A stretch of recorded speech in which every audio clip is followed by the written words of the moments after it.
Looks like there's a good amount of folks here. So hi everyone, I'm Songvi. I'm part of staff at Eastwind Books and I will be your host today. So thank you so much for joining us. We're so excited to have you here with two very special authors with us today. So a little bit about Eastwind Books. Eastwind Books is an Asian American and ethnic studies focused bookstore based in downtown Berkeley. We've been around for a little over 30 years, so we hope to keep sticking around and being a resource for our community and for everything the Asian American community needs and wants to learn and read about. So we are also partnering for this event with the OACC, the Oakland Asian Cultural Center. And we have Akemi here who will do a little introduction about the OACC. So Akemi, go ahead. All right. Hello, everyone. Hope you're having a nice warm weekend wherever you are. My name is Akemi Chanimai, and I'm the programs manager at the Oakland Asian Cultural Center. And while we've been doing virtual events, in case you're not familiar with where we're located, our facility is right in the middle of Oakland Chinatown neighborhood.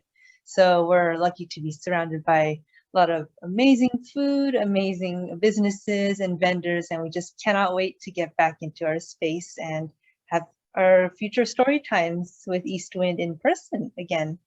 A little bit about OACC's mission is that with our programs and activities, we really want to build vibrant communities through lifting up API arts and cultural programs that foster intergenerational and cross-cultural dialogue, understanding, collaboration, and social justice. That's just a little bit about what we do, but we hope that if you're interested, our website is www.oacc.cc, and I'll put that in the chat box as well if you want to learn more about what we do. And now I'll throw it back to Songvi. Awesome. Thanks, Akemi. So we'll go ahead and get started. I know everyone's here for the story time. So just to run through our program format today, so you all know, we'll start with our authors doing a little bit of reading from their books, and then we'll have some time for a little question and answer session where you can all interact with our authors. And then for all you kids there, we have some drawing activities too. So if you want to get a pen and some paper or crayons or writing utensils ready, we'll be having some time for that too. All right, so without further ado, I'm so excited to introduce our first author for today, Mượn Thị Văn. She has written Wishes, which she'll be reading from today. Mượn stitches stories by starlight and by daylight. Some of these stories become books, and some of these stories are read around the world. From her New York Times acclaimed debut In a Village by the Sea, illustrated by April Chu, Mượn's books have received many distinctions, including a New York Public Library Best Book, a Kirkus Reviews Best Book, and an Irma Black Honor Award. Mượn lives in Northern California with her family. So Mượn, go ahead and take it away. Hi, everyone. Thank you for having me here. Thank you, Songvi. And it's just a pleasure to share the stage with Michelle today, whose book is so lovely. I actually have a copy of it, but I don't have it in my hands right now. I would like to just kick it off with reading a few pages from Wishes. Okay. Let's see. The bag wished it was deeper.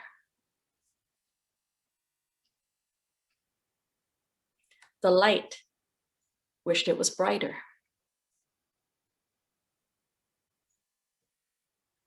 The dream wished it was longer.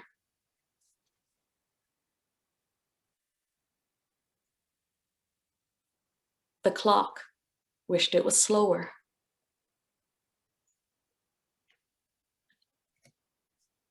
The path wished it was shorter.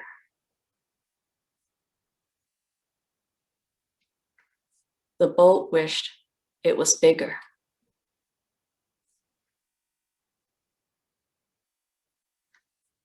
The sea wished it was calmer. The sun wished it was cooler.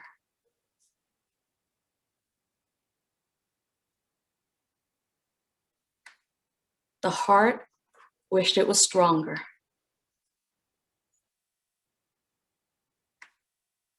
The home wished it was closer. So that's just an excerpt from the book. And I like to read an excerpt from the author's note now.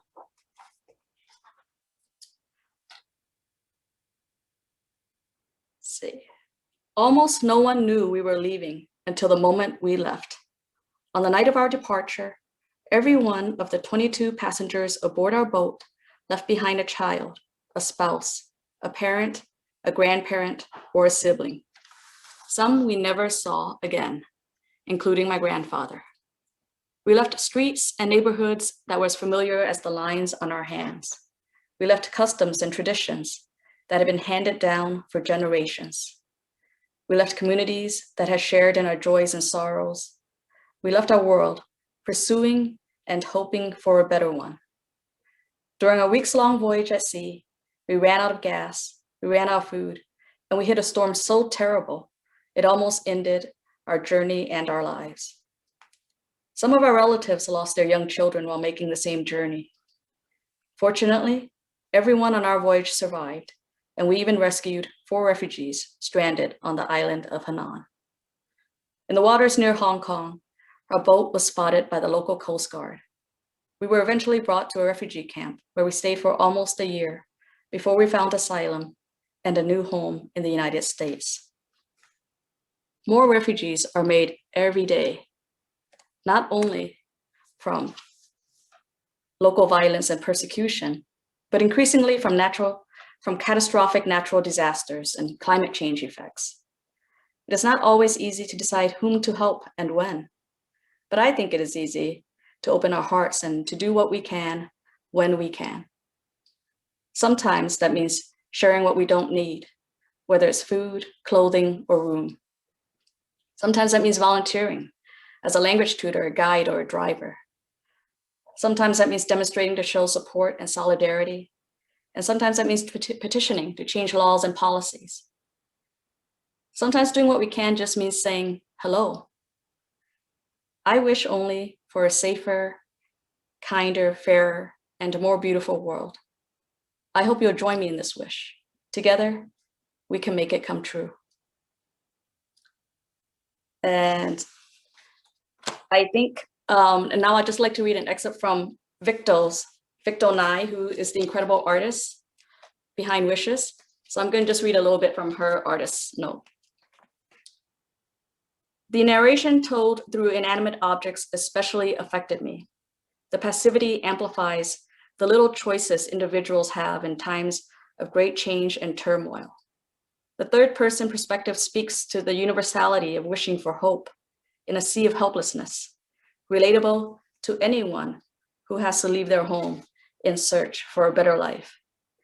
This is why we decided to include an image on the outer case featuring not only our protagonist, but also refugees from other spaces and times. And that is just a quick reading from Wishes. Thank you so much.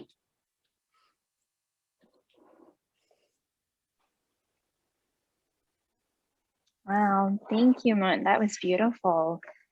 Did you all enjoy that? Can we get a thumbs up or a yay from one? If you enjoyed her excerpt, yay, thanks everyone. I see all your thumbs up and your little claps. All right. I really enjoyed the illustrations and the simple writing of that book. So if you want to learn more or read the rest of the book, that was just an excerpt, you can get a copy from Eastwind Books at asiabookcenter.com. I'll talk a little bit more about how you can get the book a little bit later too. All right, so we'll now move on to Michelle, our next author, who'll be reading a little bit from her book. So a little bit about Michelle. She is an author, photographer, and speech language pathologist. She lives in Southern California, where her summers are filled with reading, homemade ice cream, and long golden hours at the park. Ooh, that sounds nice. When Lola Visits is her first picture book. And you can find her online at averyandaugustine.com. We'll leave some links in the chat as well. All right, so here is Michelle. Hi, everyone. Thank you so much to Eastwind Books for hosting this event and Oakland Asian Cultural Center. And I am so happy to be sharing the stage with Mượn Thị Văn. You know, I love your book, and I have a copy too. So this is just such a special story time for me. So this is my first picture book. It's called When Lola Visits. And the words are by me. The art is by Aaron Assis, and he is an illustrator and artist living in the Philippines. So I'm going to go ahead and share my screen so that you can see the illustrations a little bit better. All right, here we go. Can everyone see that? Yes? Okay, great. So let me just, all right. Okay, so this is the dust jacket of the book. Here's the front cover, and then here's the back cover. This is the spine of the book, kind of like the spine in your back. And then these two yellow rectangles are flaps, and they have a little more information about the book. So this flap has a summary of the story, so what the story is all about. This flap has a little more information about myself and Aaron, the artist. These are the end papers, and they are sometimes solid colored, like white or some other color, but sometimes they have illustrations on them, and those illustrations will give you a clue as to what the story might be about, or some aspect of the story. This is the title page, and here's our title, When Lola Visits. And oftentimes the title page will also have an illustration that gives you a clue about the story. All right, let's begin. How do I know summer is here? Summer smells like stone fruit ripening on the kitchen counter and jasmine on the bloom everywhere in the neighborhood. Like my baby brother, finger painting out on the deck, and like trouble brewing on a day of absolutely nothing to do. It smells like mango jam simmering on the stove, the first thing my Lola makes after she flies in for her summer stay. It smells like the sampaguita soap she uses, a scent both familiar and far away. Summer smells like a tumble of dried squid, milk candy, and wooden beads as Lola unzips her old leather suitcase. It smells like cassava cake covered with smooth and glossy custard sliding out of the hot oven as Lola tells us a story about the first time Mom made this cake and confused the sugar with salt. It smells like chlorine from a million swimming lessons at the pool, like blue silence when I'm finally able to float by myself for the first time ever. Summer smells like a freshly opened can of tennis balls to bounce against the side of the house, and gooey sunscreen and salt-soaked swimsuits at the beach. It smells like suman steaming on the stove for afternoon merienda, and tiny red chilies spilling into sizzling sisig as Lola lets me stir, reminding me to scrape the flavorful bits off the bottom of the pan. Summer smells like standing under crisscrosses of tree branches with an apron full of small golden limes. Like calamansi pie and fireworks on the 4th of July. It smells like rolling hundreds of lumpia and mixing together pinches of garlic and sharp vinegar. Like warm banana leaves being laid onto the table for kamayan.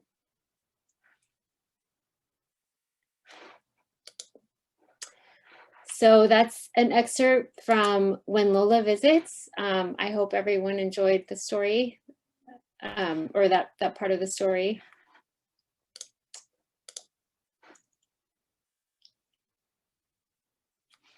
All right, thank you, Michelle. That was awesome. I love all the colors, the bright colors in that book as well. And summer is just around the corner, so that was a perfect selection for this time. All right, how's everyone doing? Good? Anybody need a water break or snack break? Okay, well, we're gonna take a little tiny pause where I'm gonna start and introduce an activity. So if you'd like to grab some paper or pencils or something, now would be a great time. I also have a link from Michelle that I just put in the chat box with a coloring activity. So if anyone would like to take a look at that, it's okay if you can't take a look now, but you can take a look and do some coloring later too. Okay, so we're going to transition to a question and answer session. So if any kids or parents have any questions for our authors, you can raise your hand if you'd like to ask our authors, and I can call you out and you can unmute and ask your question to our authors. Or you can also use the chat box and you can type your question there and I'll read it for our authors for you. So there's two ways that you can ask your question if you'd like. Okay, so I'll give you all some time to think of any questions you have. And in the meantime, I think also Mượn has another activity that you can work on as well at this time. So Mượn, if you'd like to introduce your drawing activity, go ahead. Sure. I have a creative prompt for anyone who is looking for an activity to do. And the prompt is draw or write the story of a journey that you've taken. Did you know where you were going? How did you travel? Were there any surprises along the way? So that's partly inspired by the story in Wishes. And I'm sure some, or maybe all of you, have taken a journey somewhere. And hope it generates some story ideas out there. Great, thank you, Mượn. So you all can go ahead and get started on that. And in the meantime, if you have any questions too, we can answer those for you.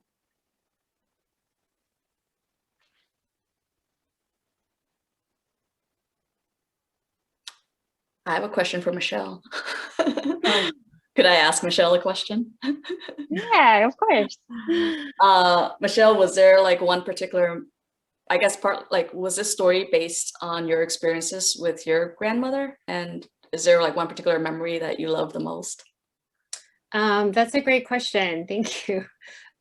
So the story was inspired by definitely my times with my Lola and, memories with my family growing up. But it was also inspired by, memories with like my current family and, my current, kids and husband, and the times that we spent together. And some of the story also has some like hopes for future summers together, things that we might do together. And my favorite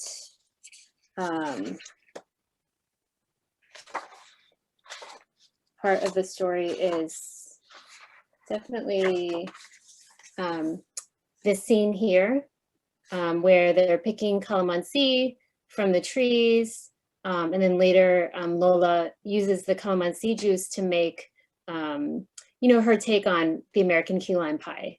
So I love the scene so much because, well, first of all, I did not grow up with calamansi trees, but my cousin had them at her house. So we did pick them sometimes. But I hope that in the future I will have, a whole yard full of calamansi trees, or at least one big one that will give us a lot of fruit every year. But we did buy 2 little small dwarf ones. So for now, we're enjoying watching those grow. But I also love this scene because it's just such a coming together of cultures, with the like sweet and rich, American like custard pie, together with Filipino and Southeast Asian, calamansi, which is like very just bright and sour and rich in flavor. So that's why I especially love these scenes. Thank you for that question. Thanks, Michelle. Perfect. I was going to ask a question, but I think Kemi has a question for authors. She says, both of your books have amazing illustrations. How do authors and illustrators work together to create storybooks? I could speak specifically to Wishes, which is also pretty, I think, standard in the publishing industry. So the editor who acquires the manuscript and takes on the project will usually be the one who ultimately picks the illustrator, along with other members of the, with the publisher. And sometimes they do solicit feedback from the author. So Celia Lee is the incredible editor of Wishes, and she did run some names by me, but is ultimately her choice. And Victor and I worked together with Celia mediating. And for this particular project, I did give Victor some reference materials, just because the story is based on my family's story. And most of the reference materials were just based on verbal interviews, but I tried to find some visual materials as well. And so for this particular project, I had a little bit more input than I usually would have. For me, it was a similar experience. I mean, this is my first picture book, so maybe, every process with every different editor will be slightly different. But yeah, so when I finished my manuscript or my story, my editor took it, and she and the art director looked for different different illustrators that might be able to do the art for the text. And actually, I did have some input. She did ask me for input on some of the options. So we had some discussion back and forth. And we eventually settled on Aaron, because I thought that his art would capture, like the warmth and hospitality of, Filipino culture the best. So thankfully he said yes to the project, because it doesn't always happen. So yeah, and then everything went from there. It's so cool to hear a little bit behind the scenes about how it works, especially when you have for a children's book, you have an author and you have an illustrator a lot of the time. So awesome. How are we doing with our activities for all those kids out there? Doing okay? Did anyone draw anything or write anything? I see a few kids out there, and I see your paper. Oh. Ian and Dante? Yeah. Does anyone want to share what they're working on? Oh, and I see Winnie Yu. Oh. Wow. Who is that, Winnie? Is that you? There you are. Or is that one of your grandparents? Awesome. Great. We'll keep working on your beautiful artwork. And if anyone else has any questions, we can get to that too. I have a question for you both. I know there's lots of kinds of books out there. You can, there's fiction and nonfiction and historical writing, but I'm curious about what your inspiration is to write a children's book, to make your story into a book specifically for young people. Okay, I can add. This is definitely the book this is my 7th book, but this is really the book that inspired me to become a writer, and really compelled me to become a writer. And I thought it was a story that was really worth telling and needed to be told. So I wanted this particular story to be accessible to all ages, and in the format of a picture book, it is accessible to as wide an audience as possible.